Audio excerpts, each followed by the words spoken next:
Hi, I'm Austin Wintory, and this is the Game Maker's Notebook. This time, a kind of novel and an unusual turn of events for this show. I had a lovely chat with Stephanie Economou, the composer of the two recent DLCs for AC Valhalla, The Siege of Paris, and Dawn of Ragnarok. It was particularly interesting because this was her first ever entry point to the world of games, having come exclusively from TV and film prior to that. And it seemed like an absolute priority to unpack her experiences on scoring a game for the first time and to really dig into the details because, to cap it all off, she was the winner of the first ever Grammy for video game music, specifically for Dawn of Ragnarok. And so in addition to just being an awesome person and a really talented composer and delight to talk to, a very valuable person to step through what it's like to score one's first game and then have it succeed at the highest level. So I hope you'll enjoy it. I certainly did.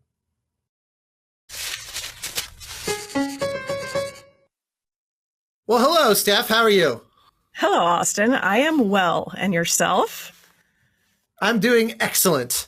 We are 1 week and change from your illustrious history bifurcating Grammy win. The world will never be the same. It is no less of a differentiation of the timeline as the, BC AD calendar year separation, I suspect. How are you feeling on the heels of your magnificent achievement? I feel great. I feel still slightly in shock. And I think this is the peak and it's only downhill from here, truly. So that's a fun moment to have reached in my life. Good to be catching you right at the precipice of the cliff's edge then. Yes, and at the beginning of my video game career as well. So just peak early and then just peter out into nothingness. That's my life motto. Excellent. Yes, the Richard Kraft's one of his favorite games of name that forgotten Oscar winner. But I suspect that will not be the case. I have strong feelings that this is indeed a starting salvo and not a peak. Nonetheless, I was excited to get into this because this is highly, highly novel. The idea of sort of stepping up at bat and going, I should try this, and then just so utterly decimating the situation in the best sense. It's pretty awesome. So just for I don't like to be very clinical about this, but why don't you just give me the quick rundown on your path into being a composer, period. I want to really kind of get into that first game score experience, but let's earn the right to that story first. Yes. So yeah, what age? I know for a fact that your father is he may in fact be a musician, but he's certainly not professionally something that is typical of our line of work. How did you wind your way to where you are? Just step me through it. Yeah, so I'm from New York originally. Grew up with a very New York family. My dad, who you alluded to, city? Was born in Queens, but grew up on Long Island. But most of our family's, in Queens. So, the proximity to New York City was, I think, a big influential thing in my life, being that close to so much massive, cultural diversity in the arts. So, growing up, going to the Met and going to the Blue Note and Carnegie Hall and all that stuff, I definitely think that certainly fostered and nurtured my love of music. But yes, my dad is a retired undercover for the NYPD. And my mom is a CPA. And my dad played drums growing up, but my mom is tone deaf. God bless her soul. She'll still sing Barbra Streisand at the top of her lungs, which we love her for. But but yeah, I mean, I grew up with my older sister who played viola, and she taught me how to hold the bow and stuff, and taught me how to screech out these obscene sounds on the instrument. And At what age? I was probably 6 when she started playing viola. And then the following year I picked up the violin in school. So we started, playing duets together when both of us had some level of proficiency on the instrument. And Minimal so I think screeching. that minimal screeching at that stage. Yeah, I think we got there eventually. But what do you know what the catalyst was for her? Because again, if you have tone deaf CPA and you didn't specify narcotics undercover. Forgive me if I'm speaking out of turn, but I just found that so compelling and fascinating. Yeah. Was it just the school said you have to pick an instrument or something, or how does one know to reach for that in a household like that? Yeah, I'm pretty sure if I'm remembering correctly, my sister wanted to play the bass, the upright bass, and my parents said that's way too fucking big. We're not doing that. And then so she settled on the viola. So there's that, which is not the typical choice for. Skipped a pretty powerful step in between viola and bass, didn't though. Land on the cello. Yeah. Oh well. Oh well. Did she pursue music at all, or is she off doing something totally different? She is a doctor now. She's an OBGYN, and a women's health advocate. But she played viola all through college. So it was still a big part of her life. And then at some stage she was doing her residency in Los Angeles, and I was like, hey, can I borrow your viola to record on this score? And she said, yeah, sure. And then she never got it back, because it's hanging on the wall back there. And you've never spoken. It's actually a very sore point again. In the family. Yes. Yeah. Yes. She'll probably want that back at some point, but it's been on all of the scores that I've done, really. So I think that's a nice little tribute to like us and the music that we used to make, though someday she's just going to show up here and take it, and then that'll be it. Yeah. Well, it'll be a dark day. This now legendary viola. That's fascinating, though. I really, it's always people that come from very naturally musical households are kind of, I think, like the composer cliche. But it seems like at least 50% of the time, it's a story more like yours, because it's very similar to mine. My father was an orthopedic surgeon, and my mom, my mom was at home, but she was also kind of a freelance artist. And at one point she also ran a dance studio. Like for kids, like kids, it was the 80s. It was like learning, dance choreography to Madonna and Michael Jackson and stuff. But which is, I guess, music adjacent, but yeah, neither at all were musicians in any capacity or growing up. So I was kind of the anomaly. They were like, we should probably just let him find his way, because we have no experience in this, which is honestly, I think, why I became a composer, because very quickly it was like, oh, writing music is way cooler than practicing piano. I would much rather do that. And it sounds kind of like you had your own version of something along those lines. I think I was lucky that we went to, like, the public schools on Long Island are generally very good in the arts. So I think it was, from a young age that was fostered in a lot of the education systems in there. And, in high school, we had like a 4-year music theory and composition intensive program, which is like unheard of at a public school. 4 years? That's all of high school. Yeah. So it was, not everybody did it for all 4 years, but that's when I really started writing music. And, I had a great teacher. He was like the keyboard player for Meatloaf back in the day. And he just was the coolest dude and taught us music theory. And he was just fantastic. But yeah, I think the music program, definitely, I was just encouraged to develop this love for orchestral music, even from a young age. But what about, like, did you play an instrument in school, or you just took up piano and that was kind of your experience? I was definitely the composer pianist, sort of B- pianist. I very quickly learned to write music beyond what I could play personally, and enlisted the more serious actual pianist. But I was lucky, because when I was a teenager, I became this obsessive soundtrack nerd thanks to my piano teacher at about age 10, and started going to record stores and buying used soundtracks and things. It's like all my allowance of things was poured into this. And so even by the time of high school, I had hundreds and hundreds of them. And I noticed that of the composers who I really admired the most, which tended to be on the more sort of old school end of the spectrum, the Williams, the Horners, the Goldsmith above all, I was very intrigued by the whole composed and conducted by. So when I was 14 and I went into high school, I kind of went stampeding into the orchestra and said, I'd like to conduct. Give me the orchestra, please. And the teacher was a guy named Dan Levitt. To his credit, he was like, sure. And I basically had a private orchestra for 4 years where I could write music and learn by just standing in front of them and fucking up horribly and then trying again, a week later or whatever. And by the time I went to college and had my first actual orchestration class, I had probably spent 1,000 hours with a real orchestra. And so it was like, you just learn, you learn from these amazing mistakes. Like, I'll never forget, this is so burned into me, but one of the best experiences of humiliation I ever had in my life was writing for the brass the first time when I was like 14, because I started with the string orchestra. And it was like, okay, got my, an alto clef. What the fuck? Like that, you go through those hurdles. And then, but then it was like, okay, let's add in, the brass, the percussion, blah, blah, blah.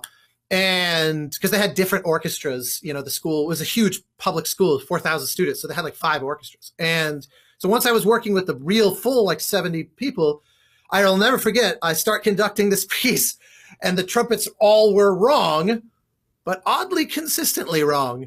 And that was the day I learned about transposition. And they very generously were like, bro, did you put this off a step? And I was kind of like, what exactly do you mean? It was a very humbling moment. But that's what I loved, is all of my education for those years was that way. It was bumping into a wall and then scratching it out, trying it again, a week or two later, and just incalculable education. So yeah, stupidly lucky to have something like that. I've never heard anything like that. I mean, but it's so true. I mean, there's no way that we learn as composers how to do these things like in a classroom. You need to actively be collaborating with musicians and making those fuck ups and learning from them. And, 100%. I find that musicians are just so great about providing that education. Like it's really just such a great opportunity. I'm very jealous. I wish I had the balls to just go into my orchestra and be like, I'm the conductor now. I'm the captain now. But we did similarly because of that composition program I was telling you about. We had like a composition concert at the end of every year.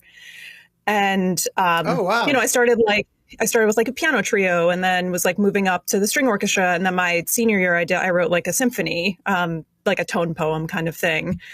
And just remembering, it was not good, but I'm just remembering now that everything that's baked into like, just assume that about everything I was just talking about as well, by the way. It's piles of garbage, but it's educational garbage.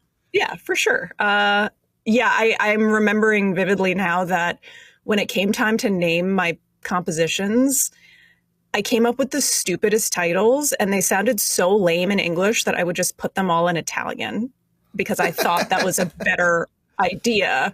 Truth be told, it was worse. Yeah. Yeah.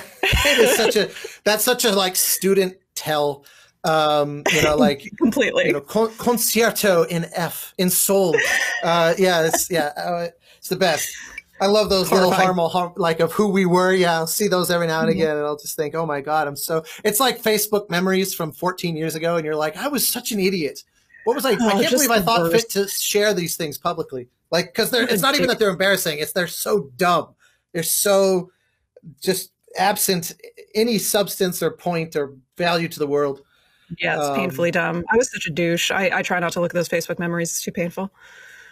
Yeah, it should. We should have a thing that auto kind of deletes, like just like everything past a certain age sunsets out of existence. Yes. But yes, kind of feel that way about my music as well. It's like once it reaches 10 years, once there's like a certain half-life that you go, now it's too old to look at anymore, and all that early stuff. Yeah.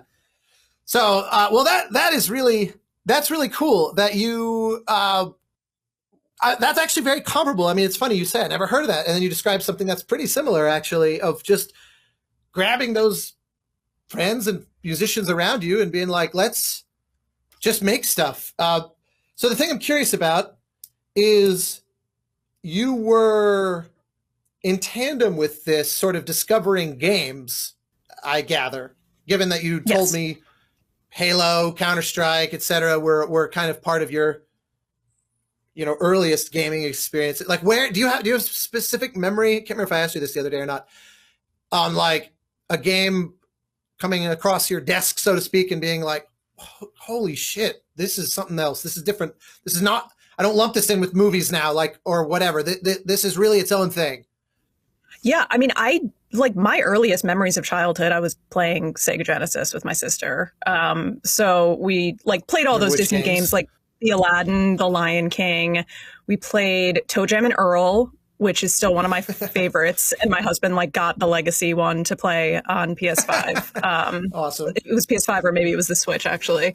Yeah, like Sonic and Earthworm Jim and like all of those like classic Genesis games.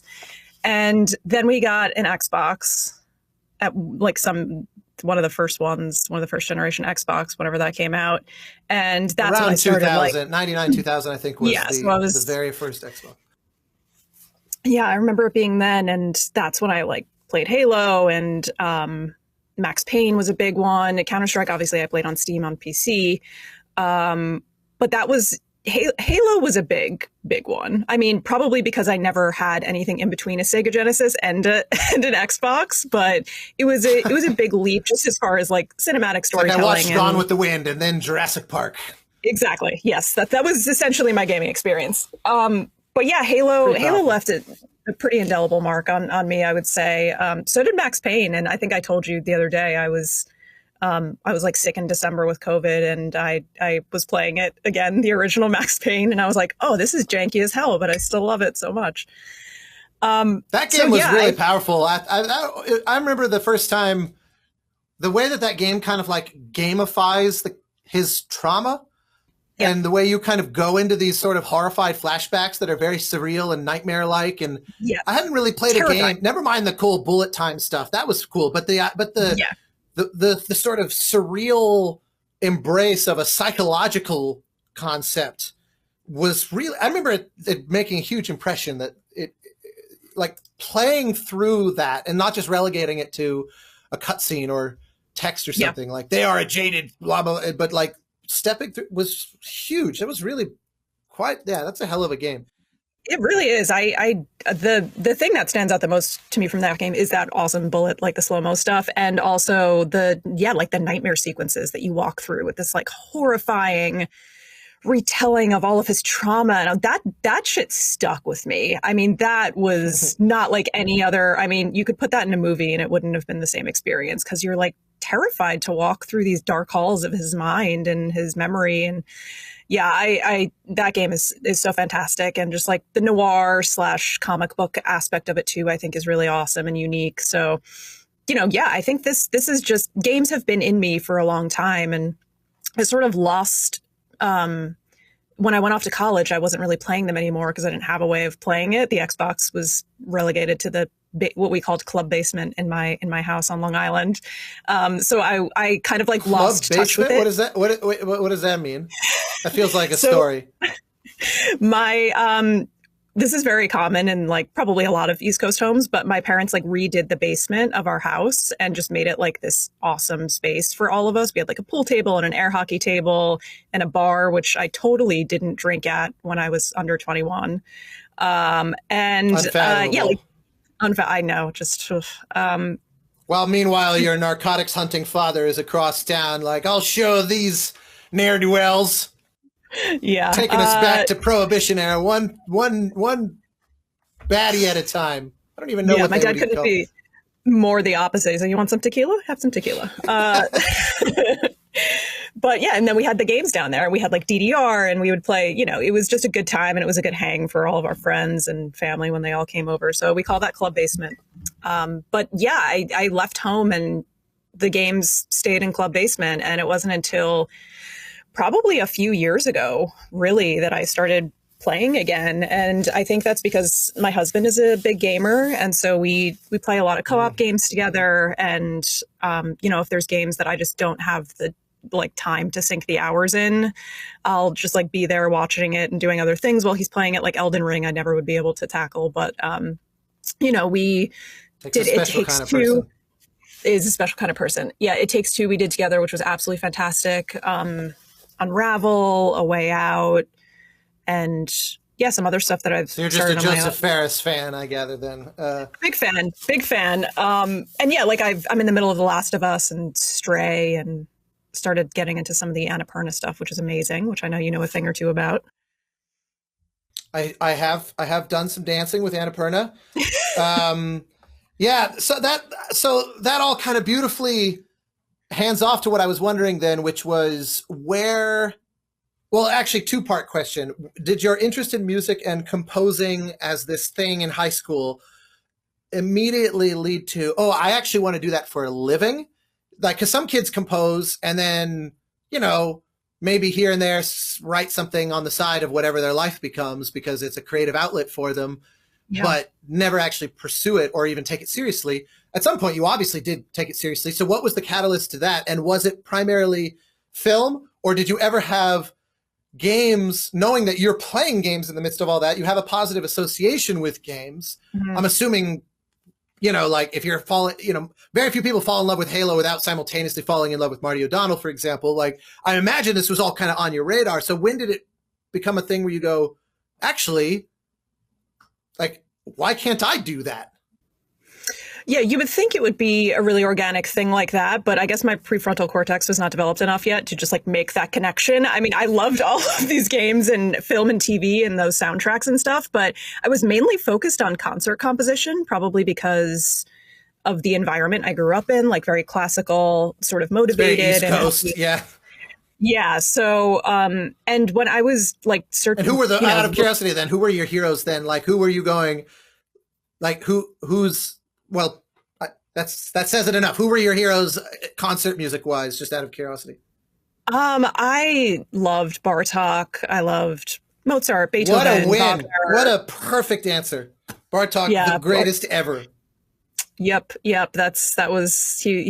one of my favorites for sure. But when I was deciding where to go to school, I was still torn whether or not I wanted to actually go hard in the music direction, because I was really highly academic in school. So I was like, do I want to specialize and go to a conservatory, or is that limiting myself? I was still totally unsure if I wanted to like really give it a go in music professionally.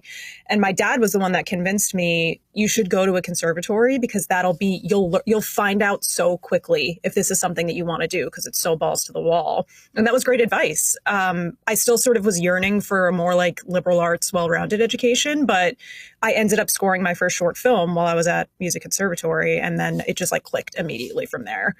So I never had the opportunity to do it, or I never sought it out to like score to picture before then. I took like one film scoring class in school, but that was like it. We only had the one semester and it was a graduate course. And I took that my freshman year, first semester. And then I had some buddies I went to high school with who were at Emerson, and they said, we have these short films. Do you want to try scoring them? And the second I did my first one, I was like, this is it. This is what I want to do. And it just clicked immediately.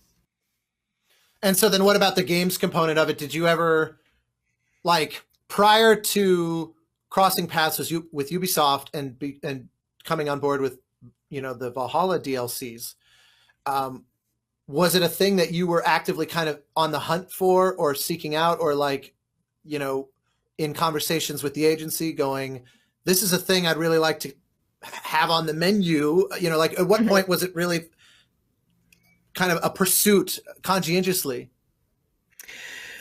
I never specifically said I really want to make my focus games, but I always said to my agent, I want to do film, TV, and games. I don't want to like pursue one harder than the other. But I'm like open if there's anyone. I mean, I was very aware that I was super green, and like, it's that old conundrum of how do you get a gig if you have no experience kind of thing. And I truly had no experience in games apart from being a score recordist on Call of Duty Advanced Warfare with Harry Gertz Williams. So I was like, I had really no experience. So I was like, if somebody wants to hire a composer who's mainly just been doing film and TV for a game, like I'm super down. And Ubisoft came along and they were like, do you want a demo for this DLC called The Siege of Paris, which is under the Valhalla umbrella? And I was like, oh, this feels awesome. Yes, of course, I would love to do it. And that was really the start. So the timing of it, it was just like anything else. I can't say that anything led to it in particular, other than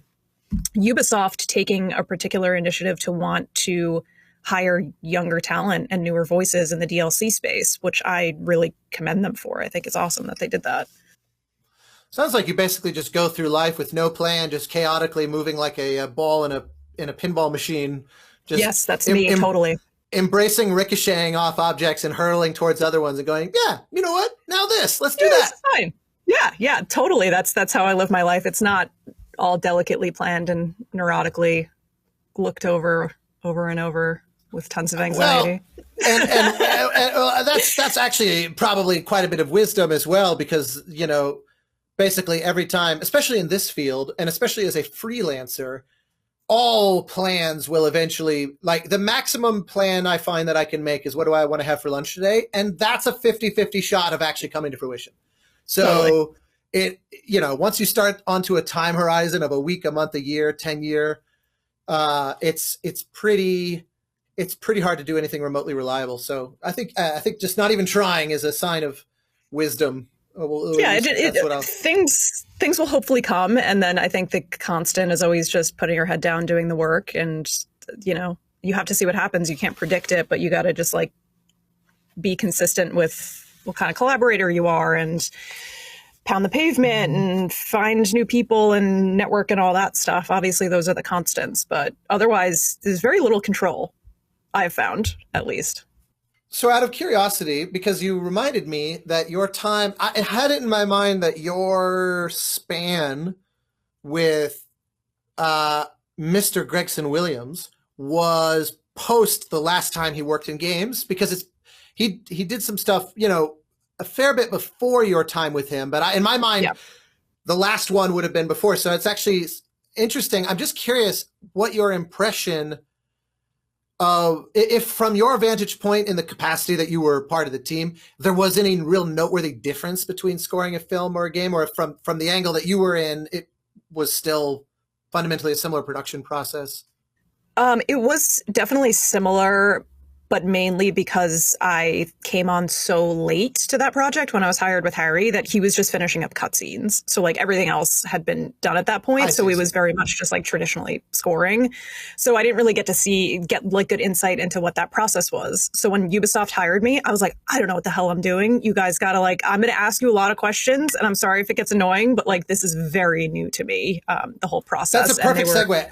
Yeah. Okay. Yeah. I was going to ask you, okay, let's now really get into that, because you've got a lot of experience in film and TV, and undoubtedly are very at home with the general processes of those. And so games are fascinating because on some days it's like, I just have to write good music. And then on other days, they're so different from each other that it's almost it's like it's almost like one's music and one isn't. I mean, it's just they're so far apart, and depending on which day you land on, it could really be either of those, at least in my experience. And so my whole agenda, if I have one beyond just hanging out and hoping it's interesting for anybody who listens, is really unpacking what that learning curve was like for you, and where because I'll admit I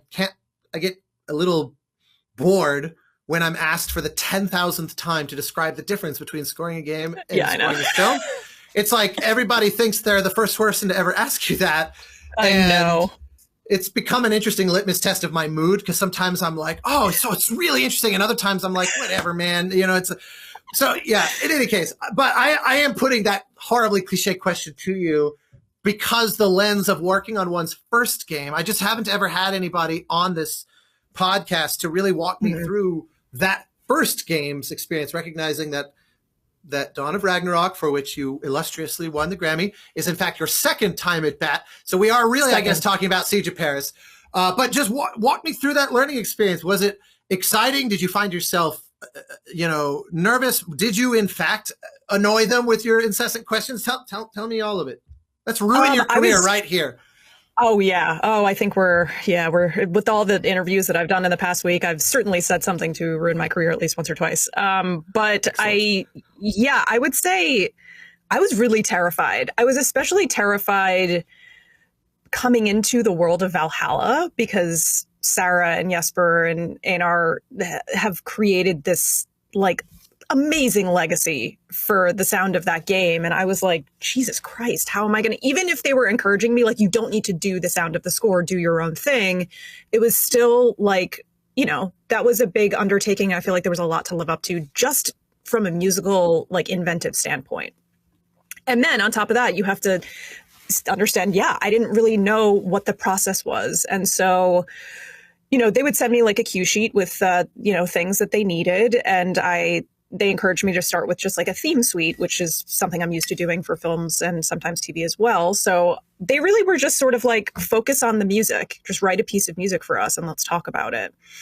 So that was not that much of a jump. But then when I had to start actually properly writing, you know, like exploration cues, which was probably one of my first tracks that I wrote,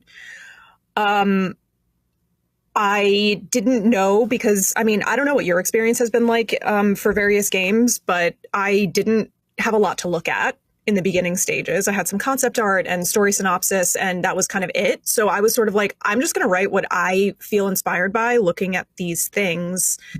And you guys let me know. Like, I was always very much like, please communicate to me if something's not working, because you're building the game, you're seeing what it's, you know, that relationship is like. And sometimes it could just be really wrong and you're not sure why. So they were great about communicating with me if like, oh, okay, this needs more space, it's feeling too mystical, or it just like needs to be more grounded. So it was kind of little by little with that stuff. And then I was just busy writing different tracks with different moods and tempi. And when I was starting to write layered tracks, they were sort of like, it needs more shape. So when I feel like because I was just starting, I was realizing that I was making everything too loopy, like internally loopy.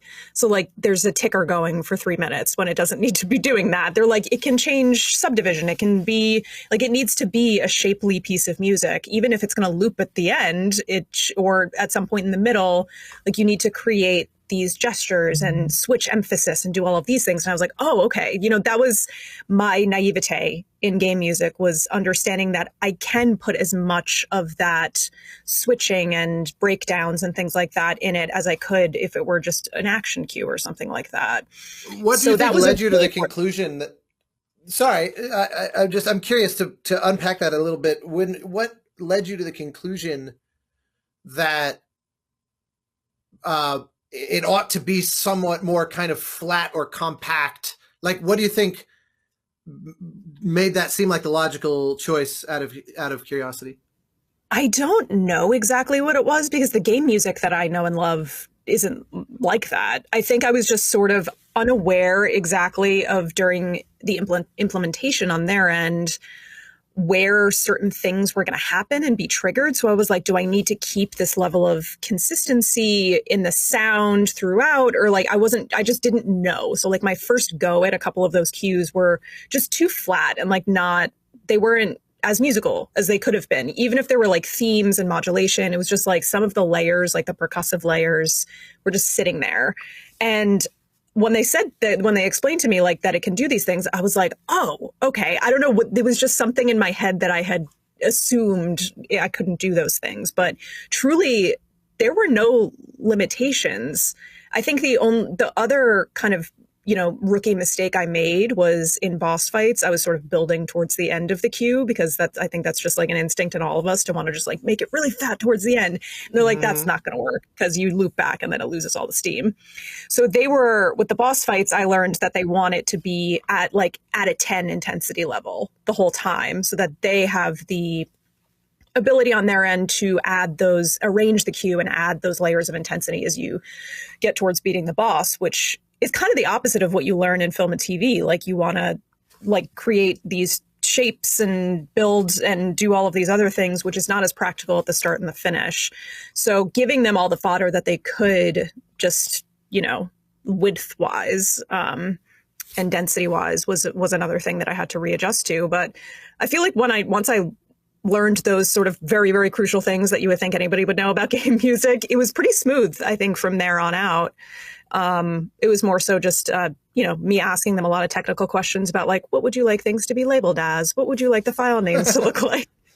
Well, and everybody's different in that regard. And it never fails to amaze me how sometimes really huge and complex games have a very ad hoc, or like Ubisoft tends to be pretty sort of type A about that stuff, but some companies are it's just chaos, where files are called like green squishy thing or whatever, and you're like, oh, I'm God, pretty sure I know what that means. But it's funny because I would actually argue when you say it's, you know, the instinct as a film and TV composer is let's build to the big finish. And in reality, what we're doing is staying at 10. I would actually push back and say they're both building to the big finish. The key is that one is left to the player as to when that happens, which means that Sure. you have to have a toolkit that empowers them to build to the finish. Exactly. But it's supposed to be like the lens I always look at this through is if you're watching someone play it, it should feel like a film score to you. Exactly. The player in control might be very aware of, oh, I just triggered this thing and that was really satisfying and felt really awesome as a player. And that's one of the things that's more awesome about playing games than watching them. Disconnect from Gen Z Twitch stream, Austin says. But to the audience, it will nonetheless read like, wow, that was so like beautifully sculpted and linear. It's like the music somehow knew how long the fight was going to last. And that's to me the white whale that is always is chased, because it actually is the same. That's one of those things that actually I have been beating the drum for the duration of my career that film and TV, the best of the best film and TV composers, and you could include opera composers or theater composers in this, have a real sense of drama over time, and that game composers would do well to learn from that, but find a way to make it so that they're kind of like tricking the player into creating that arc. That is fundamentally the goal I would posit humbly as but one person chipping away at this block collectively. But so yeah, that's where it's like, I think that your instincts are actually completely accurate. They were simply showing you how it's achieved within their system, but you were actually doing the right thing.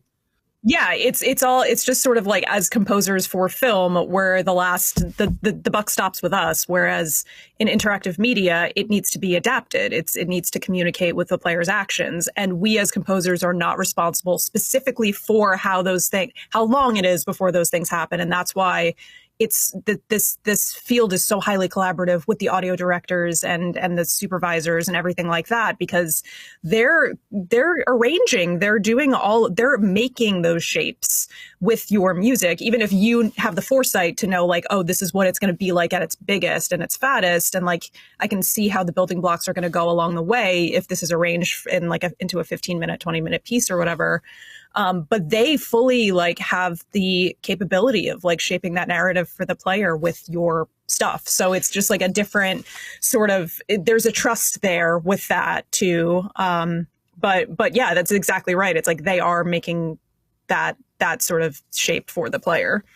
Did you find that the quasi surrendering of control that is implicit in that was sort of a queasy feeling, like because you are right, they are effectively arrangers on a certain level.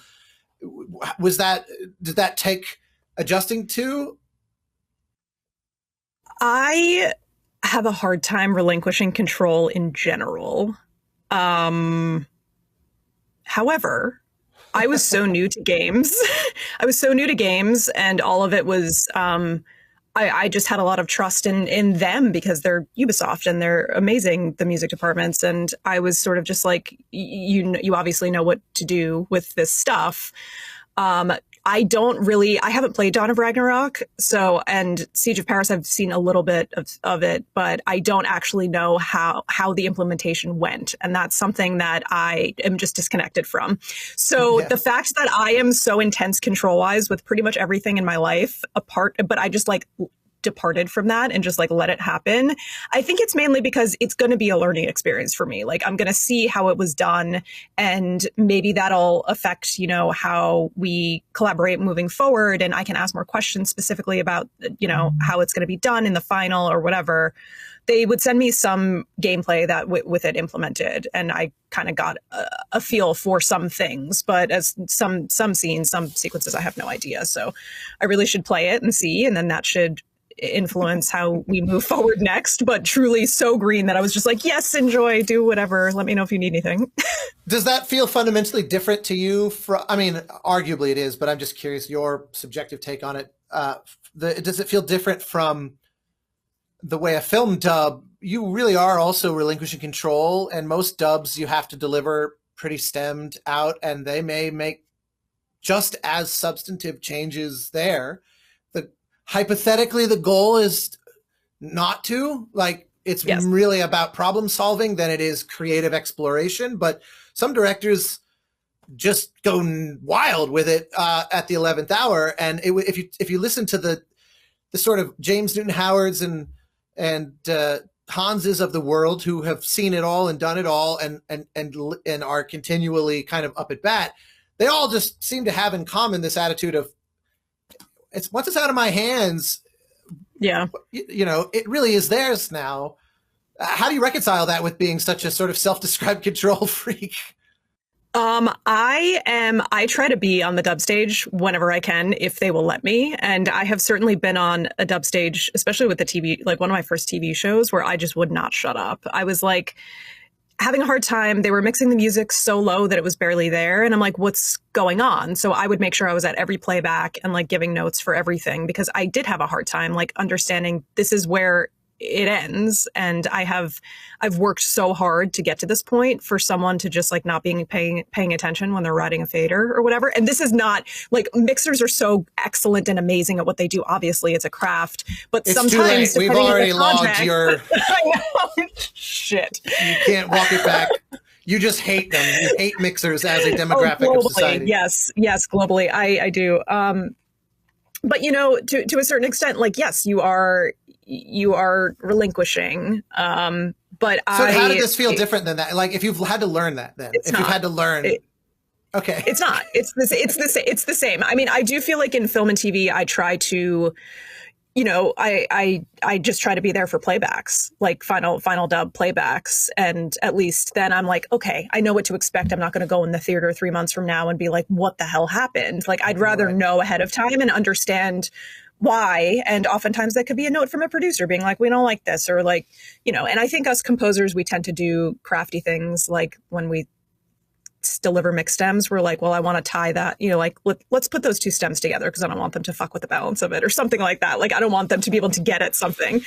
And we do silly things like that. But I do think that being present, and that's my level of, okay, this is, at least I'm aware, so I'm not blindsided in the end.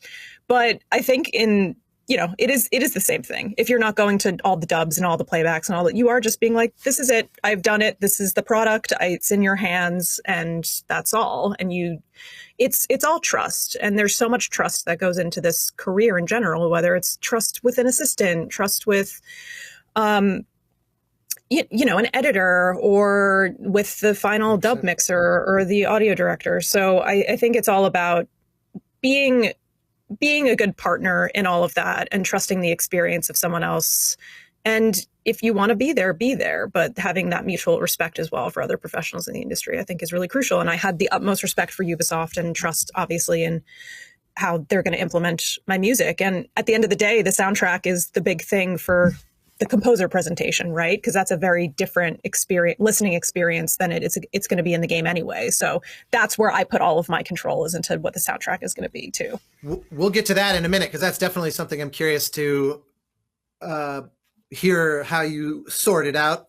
But did you, going into this, assume there would be an equivalent of a dub that you would be able to participate in? Like, did you ask at some point about those kinds of steps, and they basically were like, yeah, just go ahead and send us all the raw guts, like after we've iterated on it and everything's signed off, send us as stemmed as deeply as you can, I would imagine, and we'll take it from there? Or did you find yourself going, I'd really like to see, like, everything you're describing about, I want to be at the dub. Did you have a similar moment, and then they presumably politely held you at bay? Or did you just assume, because you're kind of, you describe yourself as very deer in headlights? I'm sure it wasn't actually like that, but you get what I'm asking.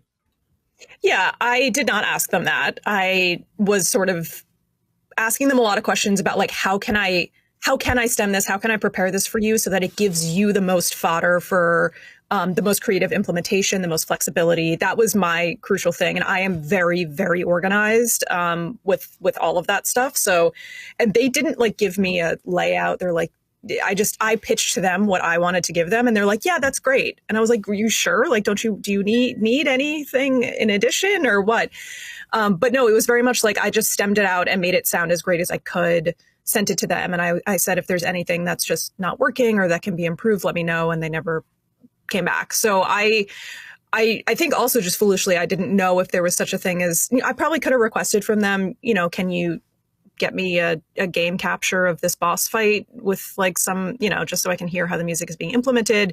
They shared a couple of those with me, as I mentioned, but I never was like, I want to see every sequence. I want to like sit down with you guys and control that. Because I don't know if it's like a not wanting to make waves thing or just a trust thing where I said, I hope you're happy with the job that was done. And if there's anything more that I can do, and it's kind of over to you on your end, that's sort of the feel that I got for it. Well, this is where working with a team like the Ubisoft music department as one's first game would definitely understandably have your default position be they know what they're doing. Yeah. My goal is to do, because I've worked with both types of teams. I've worked with teams where it's clear that I knew way more about this than they did. And if I didn't intervene, God only knows what would come out of it. And it's not because they're idiots. It's because I just have so much more experience. I've worked with startups. I've worked with teams that, really need that helping hand. And then obviously, there's folks like, Simone and the various music supervisors and whatnot who, they've forgotten more about this stuff than most people will ever learn. It's just really, really, really, and they've got this kind of machine going that's really well tuned for delivering these things. And because just the sheer scope of production, people, it's funny how gamers casually out in the world are like, oh my God, another AC. It's like 100 million collective labor hours of work coordinated across thousands of people. Like the feat to make that a thing that doesn't come once per century is astonishing. And I just love that there's they've gotten the machine so well oiled that they can do these games like one every 1 to 2.5 years, give or take. Yeah. And the idea that that's like, it's like reached a point of almost stimulus overload with certain people. You always see those folks complaining. It's always hilarious because I go, those folks complain and then the games still sell a gazillion copies. So it's like, exactly. They're still going to play it. They just love to bitch. They want to bitch and moan. Where's Mirage gameplay? It's like, okay, well, there's other things now too. I mean, you're going to get it, but like everybody relax, please.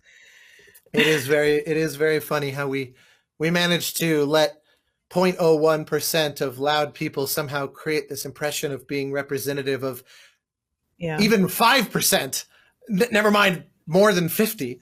But such as the odd re-education we have to all go through on just social dynamics in a world where everyone can talk to anyone.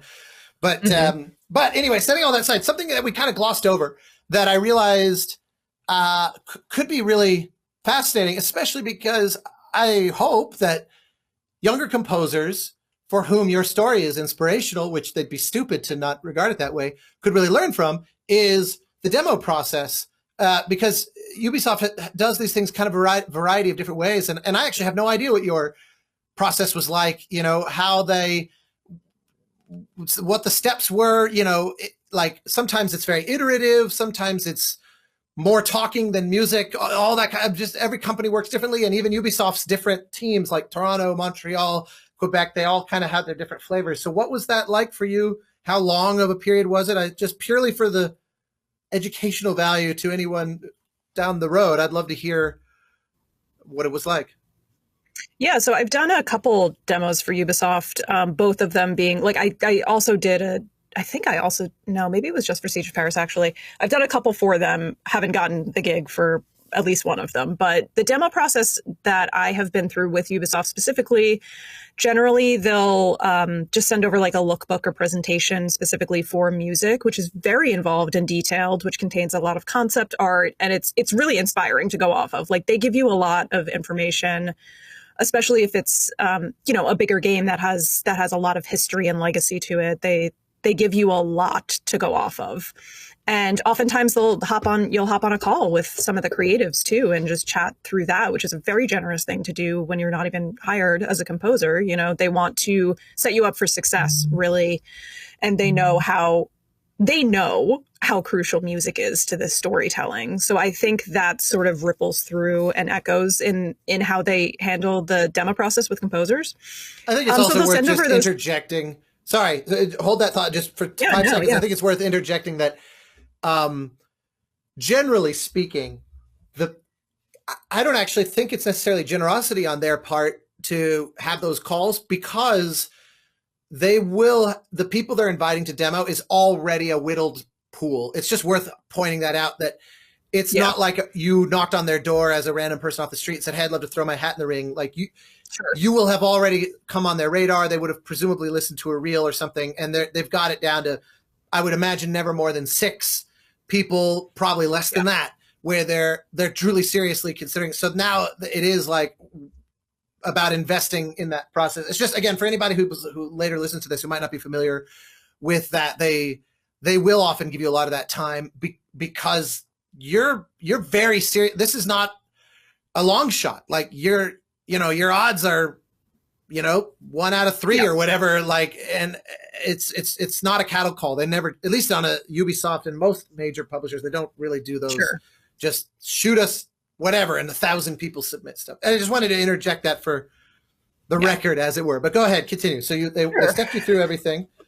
Yeah, they walk you through stuff. You get all those great materials to look at. And I think for any of the demos I've done for them, at least, I had probably a week to write a demo, anywhere between 2.5 to 5 minutes or something like that.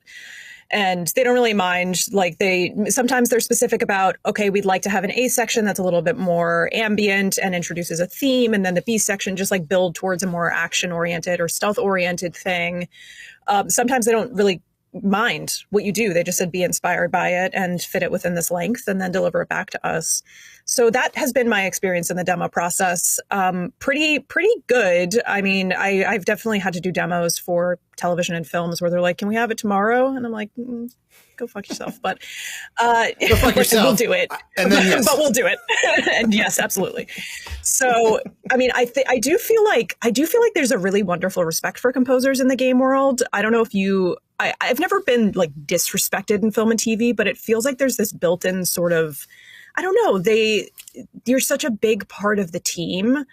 And I have felt that respect even in the demo process. And that is unique to my experience, but I have felt that way about Ubisoft, certainly. So yeah, that has been what the demos have looked like. And luckily on Siege of Paris, they hired me after the demo and then hired me for Dawn of Ragnarok after that.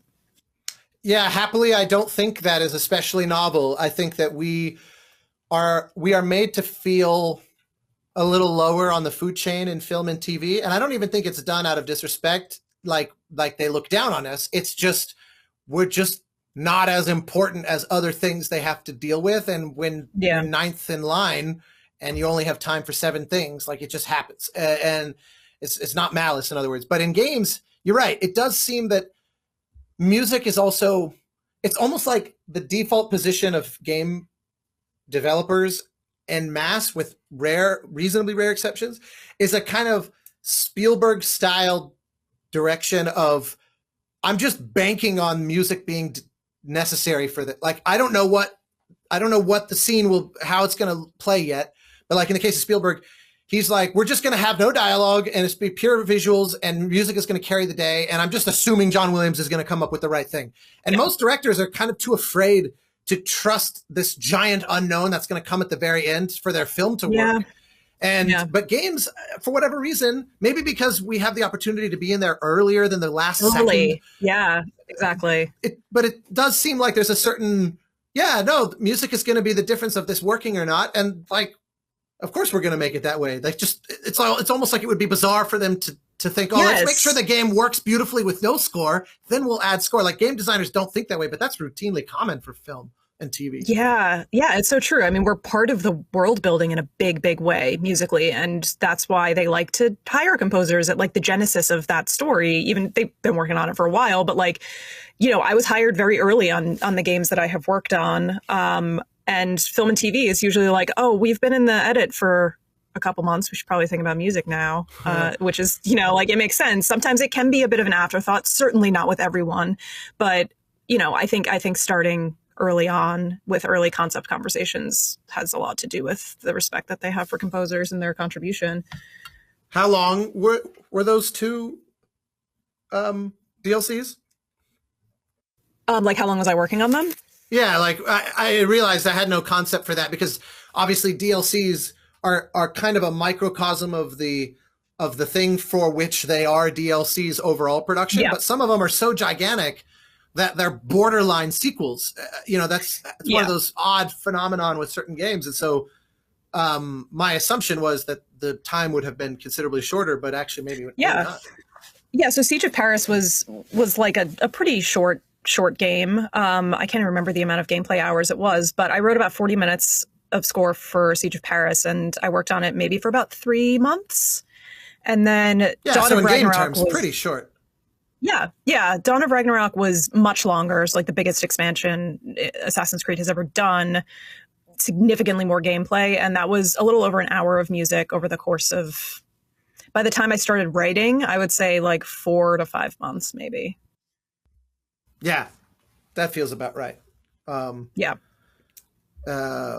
Which is like a good amount of time. It's like the perfect amount of, time to get that stuff done. So I was happy to have it. And like you said, it's so luxurious compared to film and TV where, especially if you're doing like network style TV, where an hour of music that's by Friday, it's not even next week or next month, never mind 6 months from now or whatever, 4 months so it always feels, and it's always funny how when people work, like at least when I've been hired by folks who their only knowledge of the composer's world is through games, and they'll call and they'll go, we have about a year. I just want to make sure that's going to be okay. And I'm sitting there going, the number of times that I've had to pull stuff out in like days, just literally like 45 minutes of music over a 3-day period or time. It's always, I've definitely gotten complacent, or sometimes I'm like, it is pretty short because I've so like kind of gotten a little used to how nice that can be, but it is actually really possible to do it in way less time, and it just puts us in a position of being the one who reassures them, believe me, it's all good, we'll make it work. It's all good. Yeah, I want to ask you what your experience has been like working on longer form games where you could be on it for a couple years.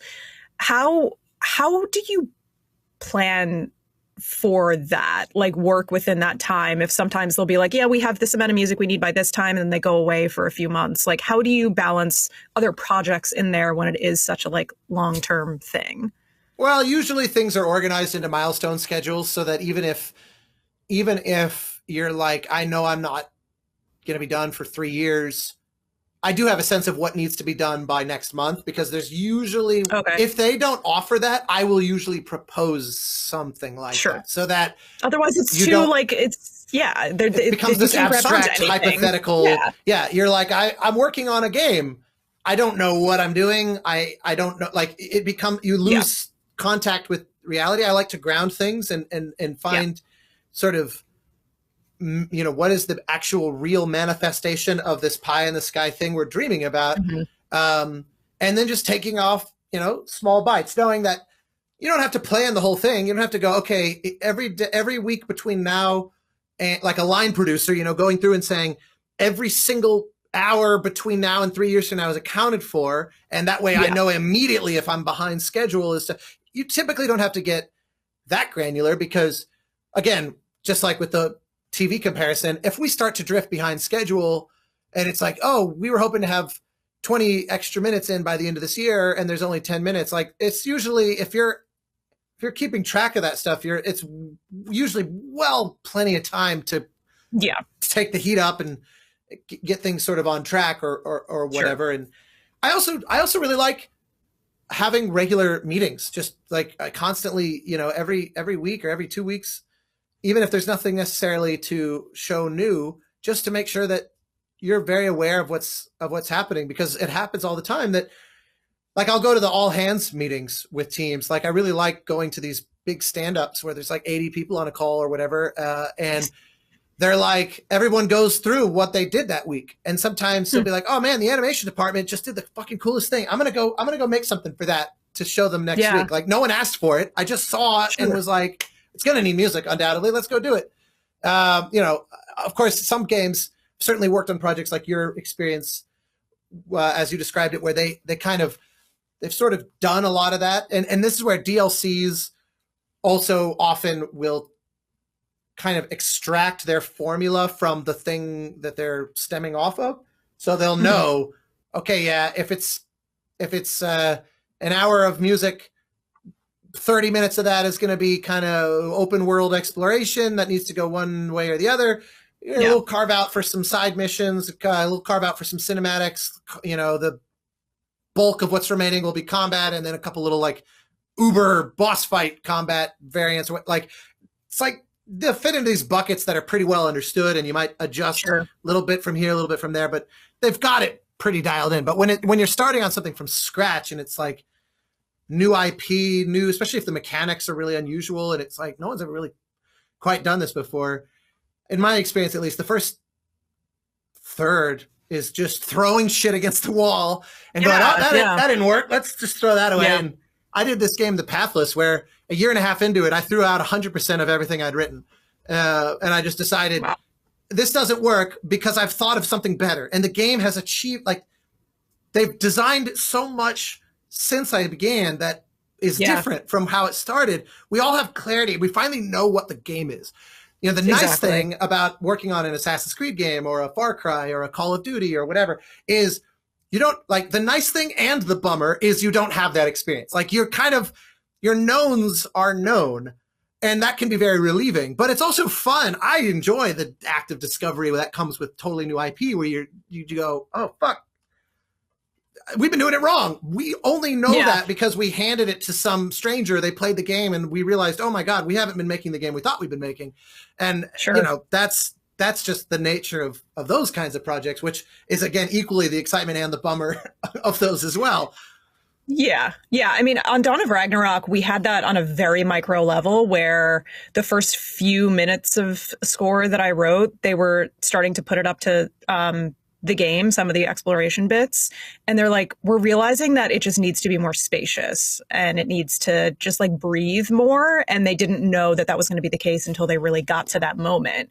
And they showed me like some gameplay and I was like, oh, fuck yeah, that's totally right. This is not the feel for it. It needs to have this like greatness to it.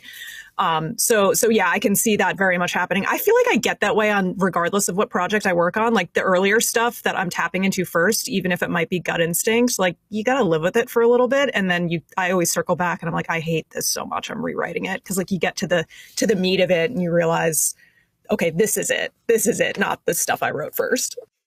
Did anything from your demo survive either musically or, you know, like in principle, like conceptual, even if you rewrote it, it sort of derived from that? Like, did it actually get through the process, or by the time it shipped, was it basically you had found better ideas and you'd evolved away from it?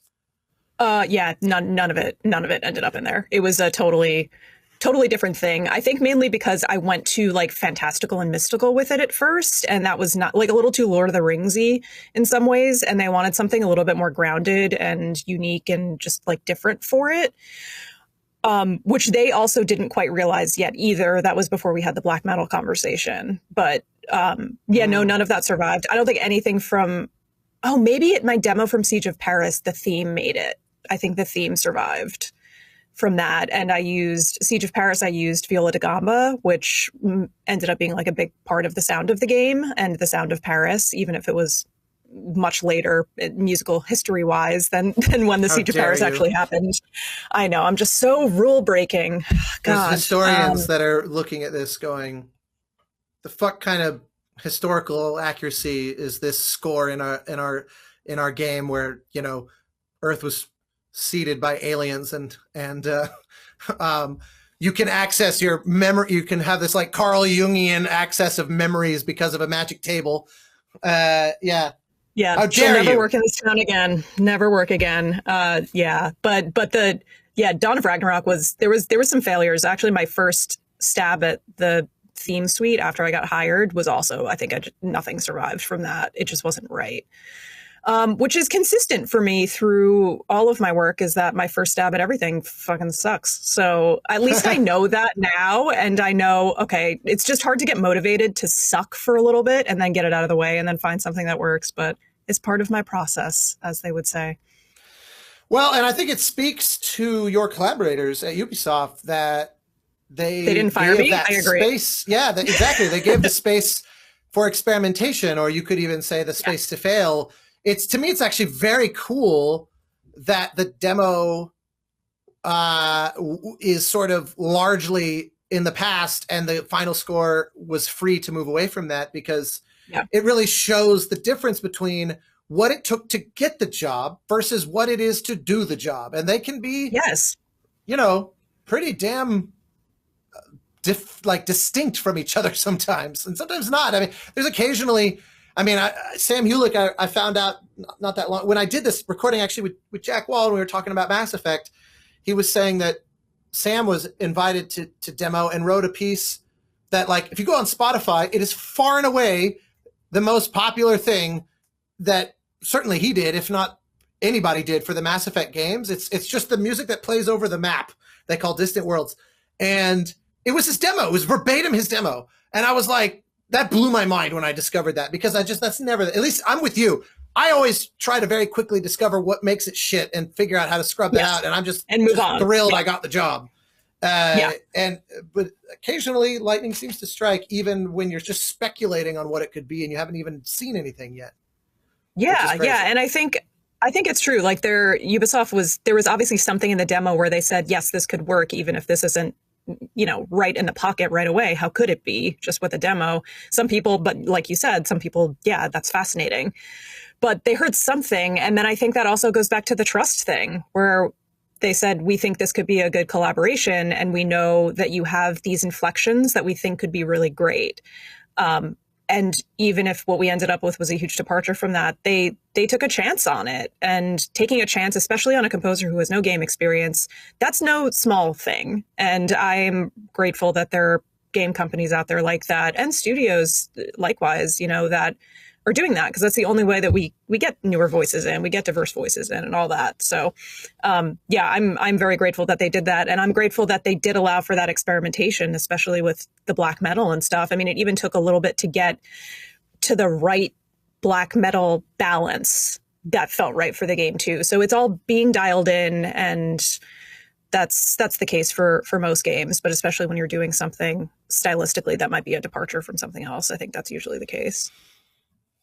100%. Well, I want to also just ask real quick about the soundtrack album process, because the nature of the kind of toolkit of future interactive music that is often delivered, there's a certain sense of, I just wrote a track and it's just like, I'm just going to make a playlist of the music and it's just straight on. And I think at least that's, if Twitter is any gauge, that's what I think a lot of players perceive the game soundtrack to be. It is just literally, here's an accounting of what I wrote. And at least in my case, I tend to lean into the editorial process to the point that it is almost a new production. I've actually even snuck proprietary things in there where I'm like, I need to connect these things better than they're not meant to flow into each other this way in the game. But now that I have them side by side on the album, it's not. So I'm going to just go and I'll write and record bits just to kind of bridge those gaps, or I'll even so many times on orchestral sessions, I'll record a bunch of transitional things that I'm only going to use on the album because I just know I'm going to need them. Sure. So how much of that stuff did you do? And also just how does that compare to because you something like Jupiter Legacy, you're writing presumably a lot more music than you're going to put out on the album. So there's an editorial process from both a filtering and a literal, like connecting this to this, which are not actually adjacent in the show. Yeah. What's your thinking? How do you navigate that? How was it different here relative to those? Blah, blah, blah, blah, blah, blah, blah. Pretend it was an interesting question. It is an interesting question. I would say that my process is much like yours. I looked at putting the soundtrack together as an opportunity to make this music into something that can stand on its own, and it's a different listening experience potentially than what exists in the game.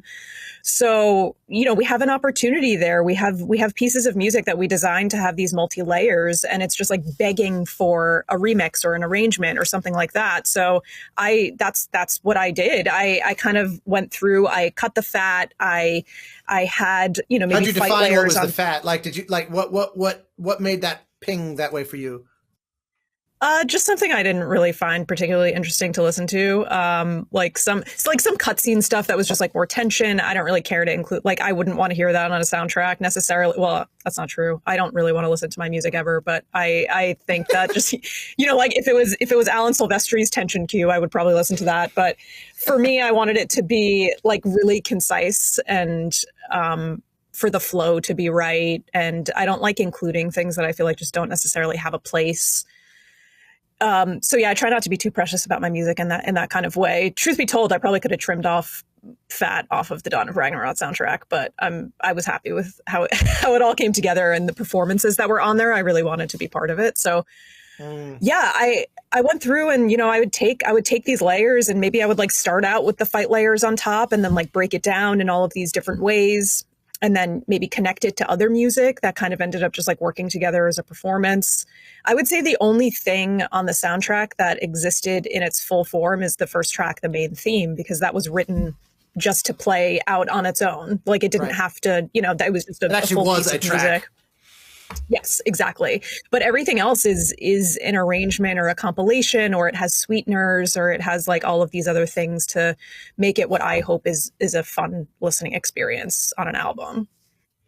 Was that, because I'm curious, conversations like this make me feel like I'm just really not a very smart person, because I came to the conclusion of everything that you're describing because I would, like, my first time ever doing a game, I just basically put all the music in a playlist and thought, oh, maybe this will be the album. And I hated it. I was like, this is so boring.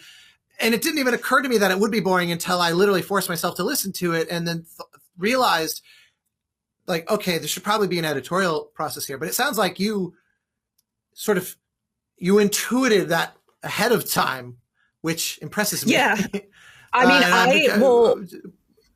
I did that for Harry for 6 years. I compiled all of his soundtracks. So I think I had the experience there. And he also is very not precious about his music. So he'd be like, why is there just 10 seconds of the strings holding here? Like, let's get to something else. Let's get a move on. And I think, like, even though he could have like let it simmer a little bit sometimes, I think I did take away a lot of important lessons from that, which is, how do we make the music better? Just because it was written this way doesn't mean it's the best representation of what it could be. So especially coming into the game stuff. I mean, I definitely try to be discerning about my other soundtracks for TV and film stuff as well. Like Jupiter's Legacy, yeah, hours and hours of music, and the soundtrack is about an hour.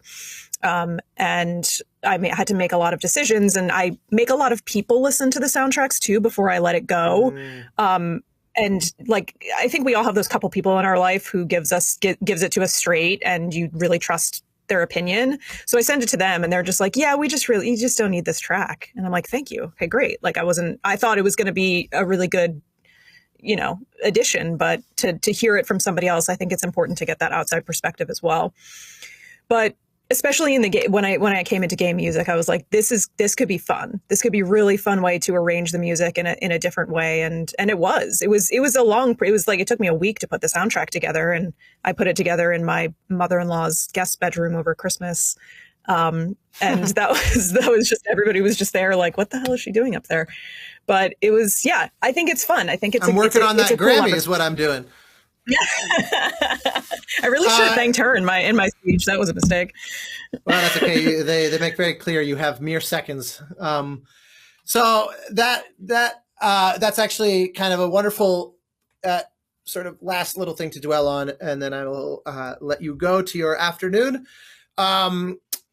The sort of 2-in-1, something that you already have felt that we talked about the other day, is that there is a baseline awareness of what we do amongst gamers, even the most casual of gamers, compared to whatever their counterpart is in film. Like somebody who watches one random Netflix show a year is exponentially less likely to be aware of who wrote the music and what they're like and things of that nature, or even just the idea that that's a job, that people write music, that it's very, very rare for film scores. If you're not John Williams, if you're not, it's not even Howard Shore. If you're not the Lord of the Rings, or Hans, like people just don't pay attention to it. But games, it exercises a far larger place in their consciousness. And there's a lot of reasons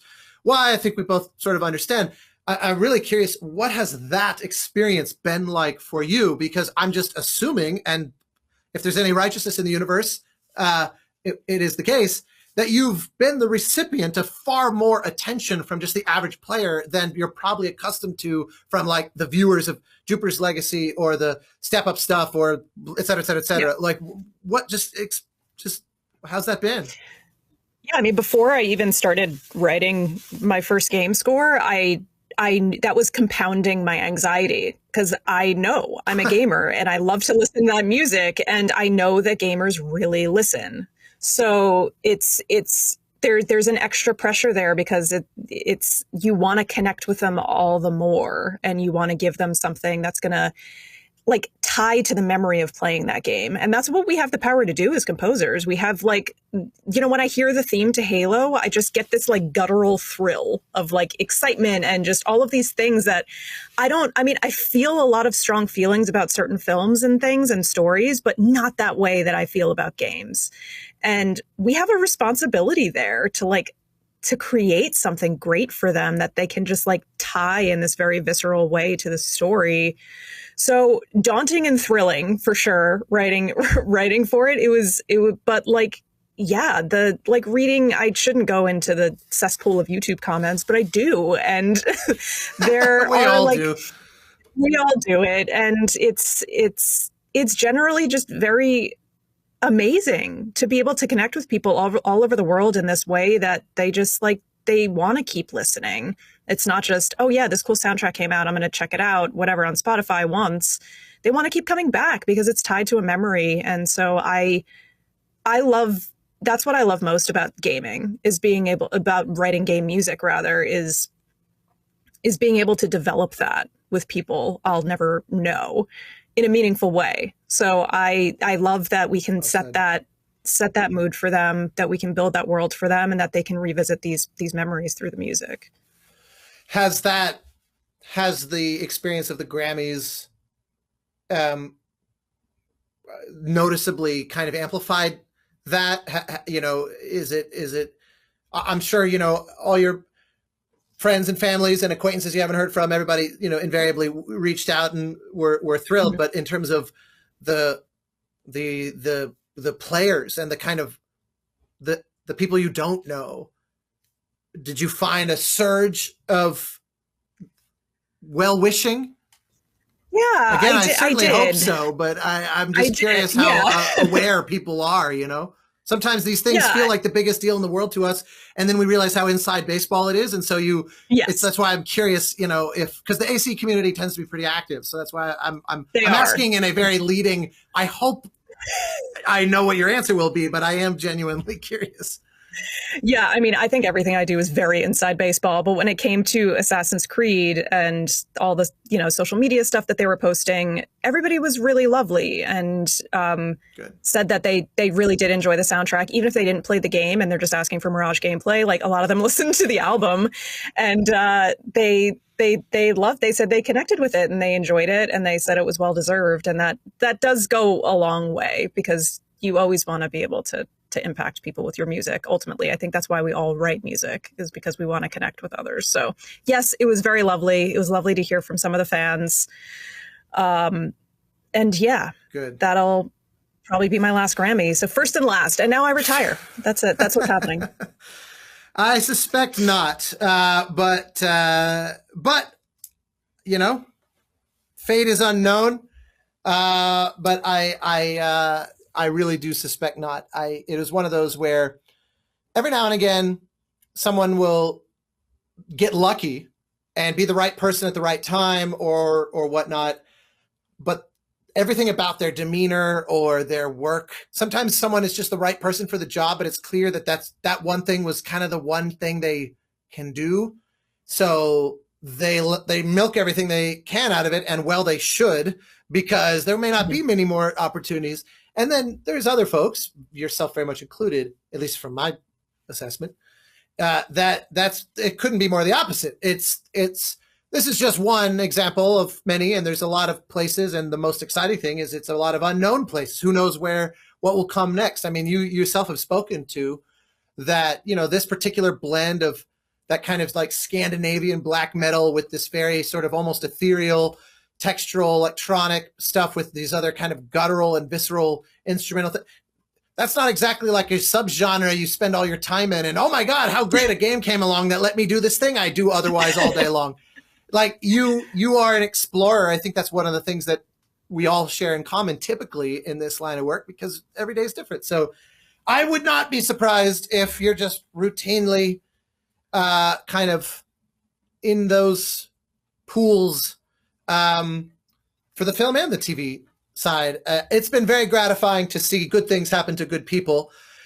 So from my standpoint, I just love it, and I'm very happy to have made it an excuse to get you on here and share, your insights. And it's just invaluable, I think, to get while the iron's hot and while you're not going, oh yeah, what did we do there? Because it was like 20 years ago. Like, as I love asking, I've had Jesper and a lot of other folks who've been doing games a long time. When I ask about those early game experiences, it is often, and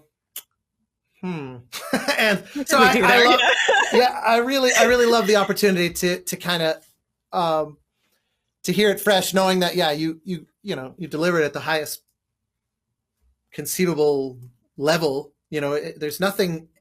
There's nothing green or first game-esque about your work. It's like this odd trivia that it would be, or that it was. And so anyway, I think it's awesome. That's all I've got. You've told me all the things. I very much appreciate your indulgence of all my curiosities. I actually, when we hung out the other day, I very deliberately avoided asking you all the things I wanted to ask you because I knew we were going to be doing this so shortly thereafter. So thank you for enduring my interrogation. And it's exciting to see what comes next. Thank you. Thank you for all those kind words. Truly, it means so much coming from you. I have such deep admiration of you. So just hearing you say that makes me want to light myself on fire. But thank you, truly. And thanks for having me. Yeah, I mean, God, let's just do this every week, I guess. I mean, no shit. It feels right. Yeah.